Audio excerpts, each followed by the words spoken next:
Welcome back to Robert's Reviews. Today we are going to be talking about a movie made in 2007 called Dan in Real Life. Before we jump into the movie review, I want to give a couple announcements. For one, we finally have an official Facebook group made. It is called Robert's Reviews. You can go to Facebook right now, type it right into the search bar, find the one that's got my logo on it, and feel free to join. All right, everyone's ready to join.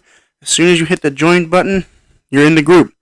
And I will provide updates for when things are being uploaded. There's also an interactive tool where I have people voting for what you want me to see.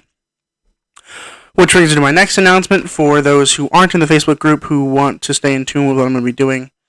The week of Halloween, so that is the 26th through the 31st, I will be doing a Halloween special.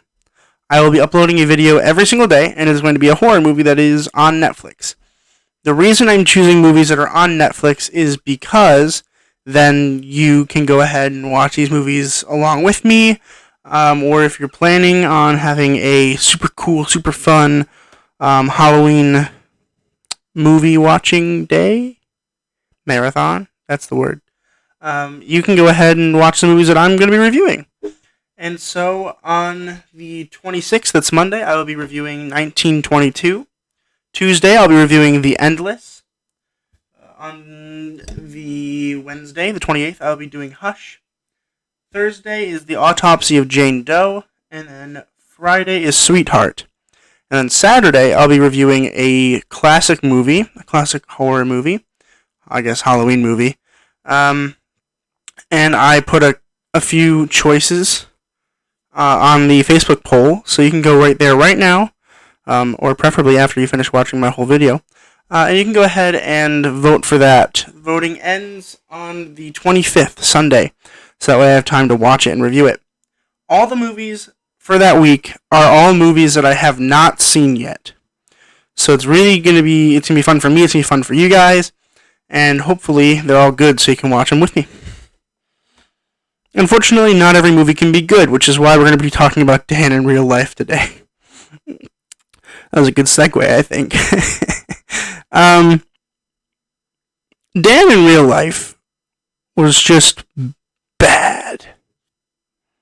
Okay, it's on my list to watch because I'm watching every movie that has Steve Carell as a leading role, because I love Steve Carell, and I want to know more about his acting style, because I think that everyone assumes that he's a comedic performer, which, don't get me wrong, he's amazing at comedy, but then later in his career he gets into some really cool drama stuff, and I think this is the first movie where we really get to see that he can do a drama movie. That doesn't mean he should that early in his career. I think maybe he should have focused more on comedy and then branched out to drama later on, because this movie, which is supposed to be a romantic movie, is just so bad. It is directed by Peter Hedges and written by Jonathan Shostak and Brad Epstein. And it's boring as all hell. Here's the basic synopsis of the film.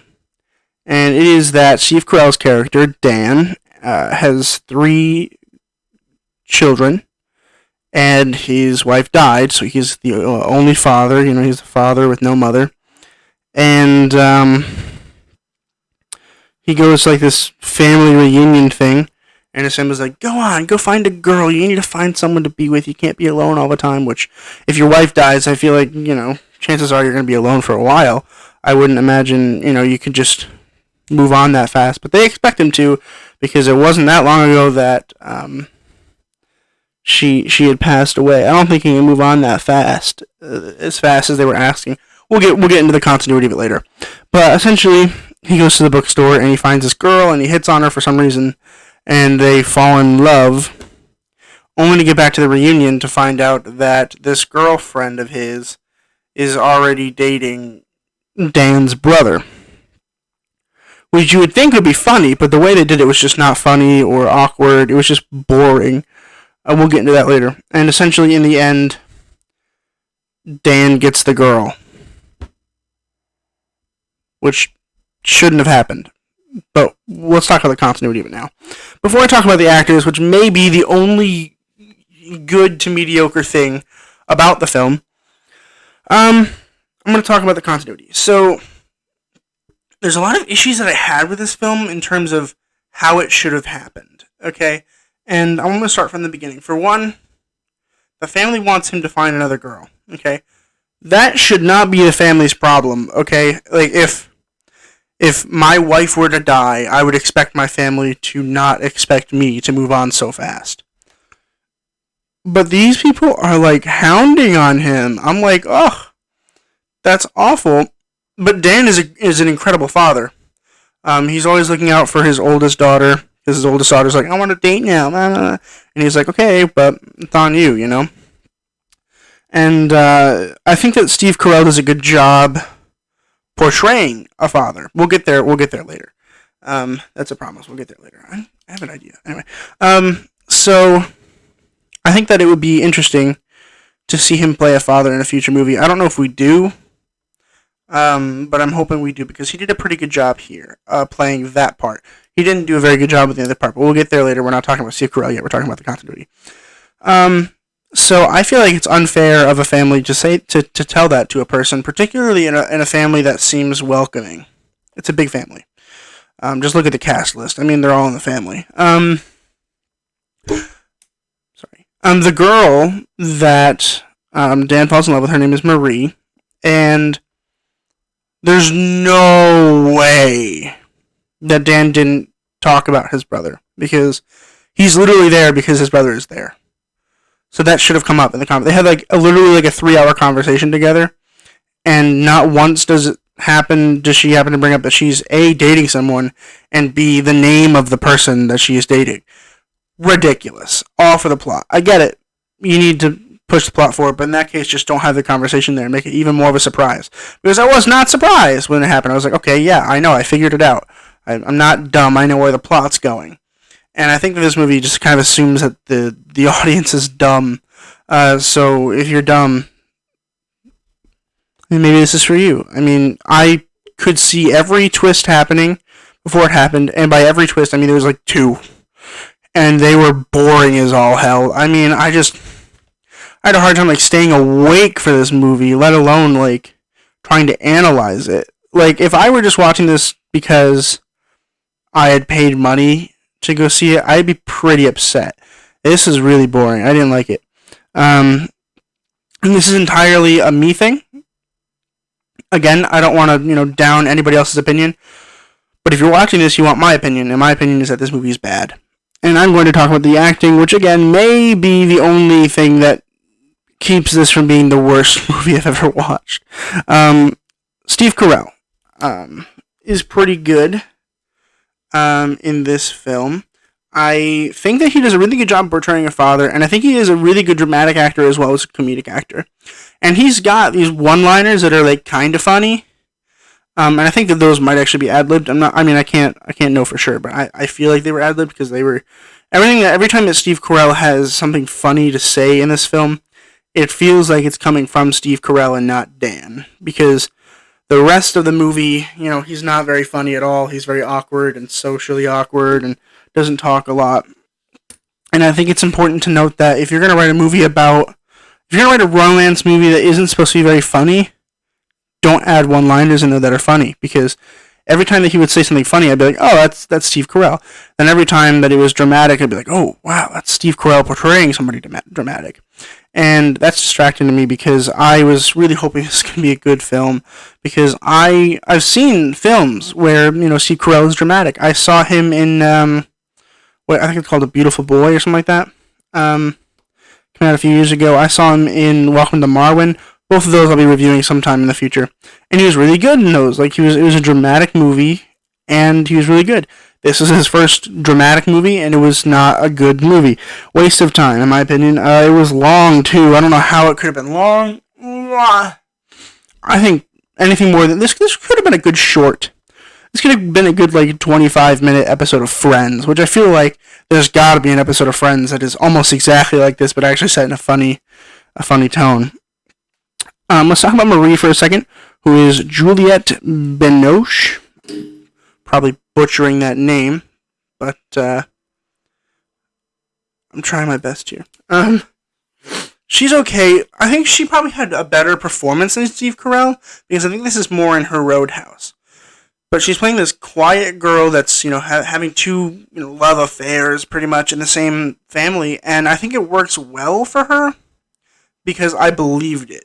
I believed that she didn't want to hurt anybody's feelings.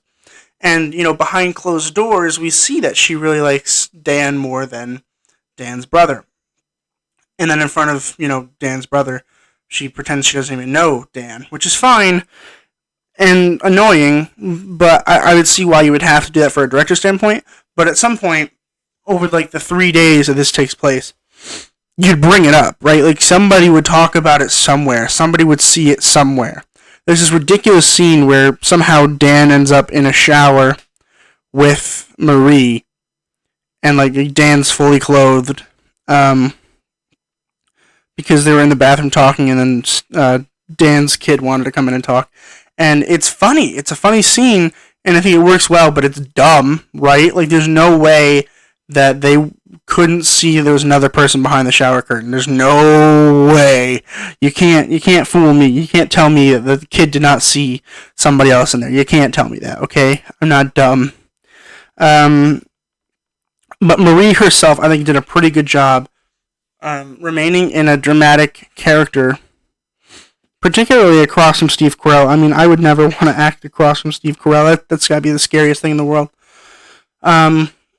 But I do believe that she did a good job, and I was more interested in watching her performance than I was watching Steve Carell's performance. One more quick little note about this, because I don't want to talk about this too much, but the diversity of the cast was not very diverse, which is fine because it's all part of one family. The issue was that almost everybody looked the same. I mean, I couldn't tell Juliette Binoche from who else is in that movie? So many people were in that movie. Steve Carell, John Krasinski's wife was in the film. I don't even remember her name. Emily Blunt. Emily Blunt is in the film. Couldn't tell her apart from Juliette Binoche, which I should be able to, but I was so bored every time that a character was introduced, I couldn't pay attention to who is that? And there's 10 people in every scene because it's a family reunion kind of thing where they get together. And it's just characters everywhere. And I don't want them to give me more time on each character. That's not what I'm asking for. I'm asking for them to remove some characters because there's just too much going on to focus on a plot line that is already thin and boring.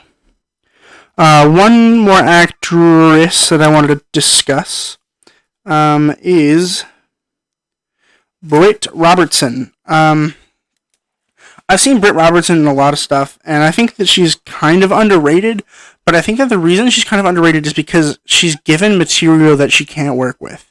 I mean, even in this movie, every line she had was I want to see my boyfriend, but I love him. It's so annoying. I can't stand Britt Robertson's character, but Britt Robertson plays it really well. And I think that it's important to note that it's hard to judge an actor when the script is bad. And I'm not saying the script was bad, because I think the story idea was really good. I just think that each individual line of dialogue should have been thought out more. Maybe taking a little bit more time just developing side plots, because there's only one main plot. And I don't like it when movies have only one main plot and there's nothing else going on, because it gives my brain nothing to do in between actions of sequences of action. If Steve Carell isn't actively trying to get to Marie, what is the point of the film? And I think that Britt Robertson, who plays Dan's oldest daughter, does a really good job. Excuse me. And I think the issue that I'm having with the film in particular, the main problem that isn't the writing is just there's too many people. There's too many people, and a lot of them are big actresses. I mean, Emily Blunt. I don't know if Emily Blunt was necessarily as popular as she is now, back then, in 2007, but still, as somebody watching it now, I'm oh, wow, why is she here? And, Steve Carell and all that stuff, and I feel like it was just too much for me to try to pay attention to, and I don't pay attention to a lot of things at the same time, I try not to, but I couldn't focus on the main plot because I was too busy trying to figure out whose character was which. That took a lot out of me. I've been waiting to talk about this movie for a while. I watch these movies like a couple weeks in advance, so that way if I have to take a little time off, or if it's midterm week right now. I don't want to have to spend all my time filming and editing. So I watched it a couple weeks ago, and oh my god, I straight up almost fell asleep. It is never good if I almost fall asleep during a movie, because movie watching is all I do. So it's like really, really rough. If it's bad if I almost fall asleep during a movie. I mean, I know that a lot of people fall asleep to movies easily. I'm not one of those people. I'm one of those people that are usually engaged no matter what the movie is. I was not engaged to this movie. And for all of these reasons that I have discussed, I'm going to give this movie a D-. Now, I want to point out why I gave it a D-. The reason I gave it a D- and not an F was because there were good things about the film, and that good thing really was Juliette Binoche and I guess Steve Carell. Steve Carell wasn't bad in this film. I don't think he's bad in almost anything he does, but I think that Juliette was better, and I was interested in watching her character when I could find her character. Everything else in the movie, in my opinion, is just really kind of royal hot garbage. The kind of garbage that you're like, wow, that's smelly. And so that's why I give it a D-. You're welcome to disagree with me. Literally, that's totally fine. This is my opinion. I mean, I could watch The Godfather and hate it, and I'll tell you I hate it. Even though it's a classic, and I don't actually think I've watched The Godfather. Maybe I should do that. Anyway, if you like this video, make sure to like and subscribe for more. I've got more MCU coming up. I've got more Steve Carell coming up. I have the Halloween special coming up pretty soon. And I would like to post the link to the Facebook group down below. I don't know how that works. I'll have to ask my manager how that works. And so hopefully there'll be a link in the description below where you can go to the Facebook group and join that group so you can stay in touch. But make sure you comment down below what you want me to review next and what you want me to review.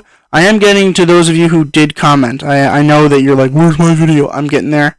I have a lot of videos to do, and it takes about 2 hours to watch a movie and about an hour-ish to film and edit. So it does take a long time, and I am getting there. So give me a little bit of time. And make sure you comment, subscribe, like, join the Facebook group, and as always, just keep watching films, and I will see you in the next video.